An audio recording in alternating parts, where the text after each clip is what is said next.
Containerise application की एक example मैंने अपने गिटहब के अकाउंट पे आपकी ईज़ के लिए अपलोड की हुई है। आप इसको क्लिक करेंगे, जब इस यूआरएल को जो आपकी स्क्रीन पे है, इसको जब आपने ब्राउज़र पे टाइप करेंगे तो आपके पास एक पेज खुल जाएगा जो मेरे डॉकर गिटहब के अकाउंट का है, जिसमें हम मुख्तलिफ़ किस्म के कोड रख सकते हैं। मैंने आपके लिए एक फ़ाइल सिस्टम बनाया हुआ है जिसमें एक फ़ोल्डर HTML-JS-एप्लीकेशन है, दूसरा Node-JS-एप्लीकेशन है और कुछ फाइल्स और भी हैं, जिसके नीचे मैंने यहाँ पे सारी इंस्ट्रक्शन लिखी है कि किस तरह उसको चलाना है। चूँकि आप फ़र्स्ट टाइम यूज़ कर रहे हैं, हो सकता है कि गिटहब आपके पास इंस्टॉल ना हो, तो आपके पास दो तरीक़ेकार हैं। या तो आप इस ग्रीन बटन पे आइए और डाउनलोड ज़िप कर लीजिए। जब डाउनलोड करेंगे तो ज़िप फॉर्मेट में जो फाइल सिस्टम नज़र आ रहा है आपकी स्क्रीन पे, वो आपके पास एक ज़िप फाइल में आ जाएगा। आप चाहें तो उसको अपने सिस्टम पे एक्सट्रैक्ट कर सकते हैं। या आपके पास दूसरा ऑप्शन ये है कि आपके पास अगर गिट नहीं है तो आप लिनक्स यूज़ करते हुए लिनक्स सिस्टम पे सबसे पहले ये कमांड लिखिए। इस कमांड को लिखने के बाद दूसरी कमांड आप ये टर्मिनल पे लिखिए और तीसरी कमांड आप ये टर्मिनल पे लिखिए। अगर मेरे पास चूँकि सारी चीज़ें इंस्टॉल हुई हैं, मैं नहीं लिख रहा, आप इसको कॉपी कर सकते हैं और टर्मिनल पे आके मैं अपनी विंडो को क्लियर कर देता हूँ ताकि स्क्रीन क्लियर हो जाए। विंडोज़ लिनक्स पे क्लियर की कमांड से स्क्रीन क्लियर हो गई। सेम जो हमारे पास वहाँ पे एक कमांड थी, उसको मैंने कॉपी करके यहाँ चलाया। जब मैं इसको चलाऊँगा वो मुख्तलिफ़ प्रोसीजर्स से गुजरेगा और कमांड को दोबारा से शेल पे ले आएगा। चूँकि मेरे पास अपडेट हुआ है, आप इसको अपडेट अपने पास कर लीजिएगा। उसके बाद नेक्स्ट कमांड, उस अपडेट की कमांड के बाद अपग्रेड की कमांड है, आप वो चलाएंगे, वो कॉपी पेस्ट कीजिए, चलाइए, किसी भी फ़ोल्डर पे रहते हुए चलाइए, नो प्रॉब्लम। इसके बाद तीसरी कमांड ये वाली है जो गिट को आपके सिस्टम पे इंस्टॉल करेगी। आप लिनक्स पे रहते हुए इसी तरीके से जिस तरह हमने ये काम किया, ये कमांड भी चला लीजिए। जब आप ये कमांड चला लेंगे तो अब आपके पास गिट इंस्टॉल्ड हो गया। उसके बाद ये आपको सिर्फ फर्स्ट टाइम के लिए करना है, बार बार नहीं करना। उसके बाद नीचे आई इंस्ट्रक्शन में आप पूरा ये लिंक कॉपी कर सकते हैं जिसमें गिट की कमांड जो अभी आपने इंस्टॉल किया, क्लोन, और ये यूआरएल जो मेरे इस कोड को आपके सिस्टम पे डाउनलोड कर देगा। आइए हम इसको चला के एक मरतबा चेक कर लेते हैं। मैं अपने सिस्टम पे इसको चलाता हूँ। सेम कमांड को मैंने कॉपी पेस्ट किया, अब मैं इसको चला रहा हूँ। वो बता रहा है कि क्लोनिंग कर रहा है डॉकर स्लाइड कोड को जो मैंने आपके लिए बनाया इस फोल्डर के नाम में। अब मैं लिनक्स की कमांड से cd करके डॉकर स्लाइड कोड लिखूँगा जो कि इसने ऊपर दिया है। जब इसके फ़ोल्डर के अंदर जाऊँगा आप देख सकते हैं कि ये फ़ोल्डर के अंदर आ गया। अब मैं ls की कमांड से लिस्टिंग करता हूँ। मेरे पास वही दो फ़ोल्डर स्क्रीन पे नज़र आएंगे, आपको भी वही दो फ़ोल्डर नज़र आएंगे जो आपने यहाँ पे देखे। इसको देखने के बाद मैंने cd कर लिया, ये स्टेप भी कर लिया। अब मेरे पास ऑप्शन है कि मैं या तो इस फ़ोल्डर में जाऊँ, इस एप्लीकेशन के फ़ोल्डर में जाऊँ, या इस एप्लीकेशन के फ़ोल्डर में जाऊँ। हम पहले ऊपर ब्राउज़र पे ही पहली वाली एप्लीकेशन के फ़ोल्डर पे जाते हैं। हमारे पास कुछ और मज़ीद फाइल्स आ गई जिसमें हमारे पास डॉकर फाइल भी है जिसको हमने थोड़ी देर पहले जिक्र भी किया, समझा भी। तो अब हम हमारे सिस्टम के उस फोल्डर में आते हैं cd HTML-JS-app। जब आप इस फोल्डर में आएंगे, ls करेंगे, आपके पास वही फाइल्स आ गई जो ब्राउज़र पे गिटहब के सर्वर पे मेरे पास मौजूद है। इसकी इंस्ट्रक्शन कुछ नीचे दी हुई हैं। डॉकर बिल्ड की कमांड जो हमने अभी जिक्र किया, डॉकर बिल्ड की कमांड से आप डॉकर फाइल डॉकर इंजन को देते हैं, जो डॉकर इंजन उससे सबसे पहले एक इमेज बना देता है। हमने इस कमांड को ऑलरेडी बहुत डिस्कस किया हुआ है। फ़िलहाल हम इस डॉकर फाइल में देखते हैं कि क्या चीज़ मौजूद है। तो उसके लिए लिनक्स की हमारे पास कमांड है cat d capital Docker file. मैंने स्पेलिंग मिस्टेक कर दिया, डॉकर फाइल।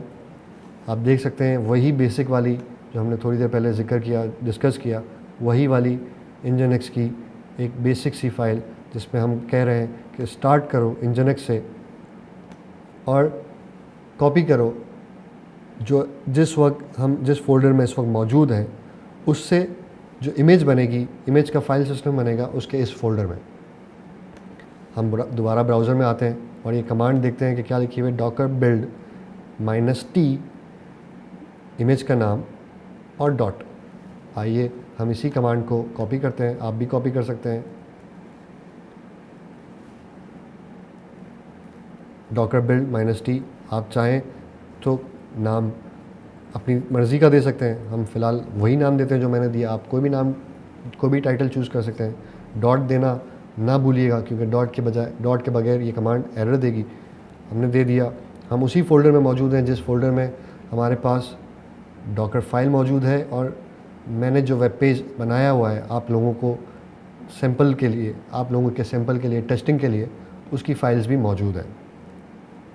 हो सकता है कि आपको इस वक्त अपनी एप्लीकेशन बनाना ना आती हो, फिर जब आप सीखेंगे तो आपको मालूम होगा कि इसी किस्म की कुछ फ़ाइल्स बनती हैं और वो हम बनाना सीखेंगे। तो आपको टेस्टिंग के लिए, प्रैक्टिस के लिए मैंने एक एप्लीकेशन बना के दे दी है, आप उसी को यूज़ कर सकते हैं और प्रैक्टिस कर सकते हैं। डॉकर बिल्ड की कमांड इमेज बनाएगी, एंटर करता हूँ। अब आप चेक कर सकते हैं कि सबसे पहला स्टेप था फ्रॉम इंजनक्स। टेक्निकली हमने इसको बताया कि हमारी इमेज के अंदर बहुत सारी चीज़ें होती हैं। कट डाउन ऑपरेटिंग सिस्टम भी होता है, हमने देखा था, उसका रन टाइम भी होता है, उसकी लाइब्रेरीज़ भी होती हैं, उसका कोड भी होता है। तो हम कह रहे हैं कि कट डाउन ऑपरेटिंग सिस्टम और इंजनक्स का वेब सर्वर जो हमें चाहिए, वो आप इंजनक्स की इस इमेज से उठा लो। इंजनक्स की इमेज जो डॉकर हब पे मौजूद होगी, उसने हमें ये सर्विसेज दे दी हैं कि अगर आप इंजनक्स के बेस पे कोई एप्लीकेशन बना रहे हैं तो आप कट डाउन ऑपरेटिंग सिस्टम और उसकी फ़िक्र ना कीजिए। हमने एक स्टेप आगे आपको एक इमेज बना दी है, उसके बाद के स्टेप्स आप ले लीजिए, आप हमारी इमेज को यूज़ कर लीजिए। मेरे पास इस एप्लीकेशन को चलाने के लिए चूँकि लिनक्स का एक सिस्टम चाहिए, कट डाउन ऑपरेटिंग सिस्टम चाहिए, उसके बाद इंजनक्स चाहिए, तो मैं स्टेप ले सकता था कि फ्रॉम एल्पाइन लिख लेता, जिस तरह हमने थोड़ी देर पहले डिटेल्ड जो थोड़ी सी कॉम्प्लेक्स डॉकर फाइल थी उसमें एल्पाइन यूज़ किया है। मैं यहाँ भी एल्पाइन लिखता, फिर इंजनक्स को रन की कमांड के थ्रू इंस्टॉल करता, फिर मैं कॉपी करता। तो चूँकि हमारे पास इंजनक्स की एक ऑलरेडी इमेज मौजूद है जो कि कहता है कि अल्पाइन या इस टाइप की जो भी चीज़ें हैं जो इंजनक्स सर्वर को चलाने के लिए चाहिए, वो मैंने कर ली हैं, इस इमेज में मौजूद है। आप उससे आगे के स्टेप्स ले लीजिए। तो हमें इंजनक्स तक चलने के सारे स्टेप्स इस इमेज में मौजूद हो गए। तो हमने एक स्टेप आगे ये किया कि हमने कहा कि ऊपर से जो शुरू हो रहा है काम, जहाँ तक उसने कर लिया, उसके बाद का काम ये है कि मेरे इस कोड को, जो मुझे ये नज़र आ रहा है, इस सारे कोड को डॉट का मतलब सारी चीज़ें कॉपी कर दो उस कंटेनराइज आर्किटेक्चर में, फाइल सिस्टम के आर्किटेक्चर में, जिसका एड्रेस ये है, जिसका फाइल फोल्डर का एड्रेस ये है। आखिर में उसने बताया कि मैंने successfully first Docker app :latest के नाम से एक इमेज बना ली। आप देखेंगे मैंने वही नाम दिया था, फर्स्ट डॉकर ऐप, और उसने उसी नाम से बनाई। हमने यहाँ पे कोई टैग नहीं दिया था, इसलिए उसने बाय डिफ़ॉल्ट लेटेस्ट टैग ले लिया। अगर हम यहाँ पे कॉलोन के बाद यहाँ पे कॉलोन देते और कोई टैग देते तो इस वक्त वो स्क्रीन पे वो टैग शो कर रहा था। इसके बाद मैंने एक कमांड लिखी, जो हमने कमांड सीखी थी डॉकर रन की, जिसमें मैंने पब्लिश भी किया है, उसका नाम भी दिया है, और डिटैच मोड में चला रहा हूँ। मैं इस कमांड को लेता हूँ और इस कमांड को चलाता हूँ। इस कमांड को अगर आप स्टडी करें तो Docker container run -name equals to भी दे सकते हैं, स्पेस भी दे सकते हैं। फर्स्ट डॉकर कंटेनर के नाम से एक एप्लीकेशन बनेगी, -d for background detach mode, -v for publishing the port number, यानी 8500 पोर्ट पे आप चाहें तो उसको 8500 की जगह पे 8250 भी लिख सकते हैं।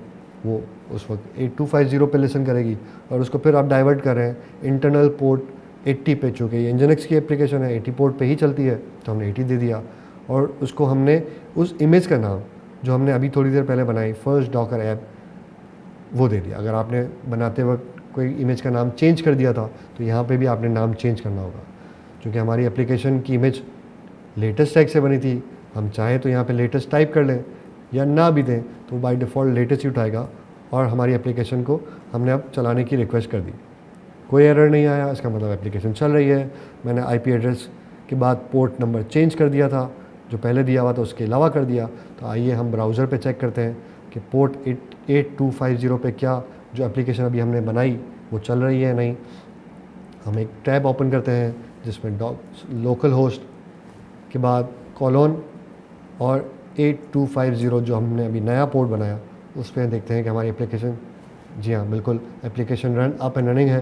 चूँकि एक नई एप्लीकेशन थी, नए तरीके की एप्लीकेशन थी, सैम्पल एप्लीकेशन है, टेस्ट एप्लीकेशन है, तो आपके पास भी स्क्रीन पे यही चीज़ आनी चाहिए। दैट मीन्स कि आपकी एप्लीकेशन अप एंड रनिंग है और वो चल रही है। This is our first containerize application using Dockers. मैंने उसकी हेडिंग दी थी उस एप्लीकेशन में, तो आपके पास भी सेम चीज़ आएगी।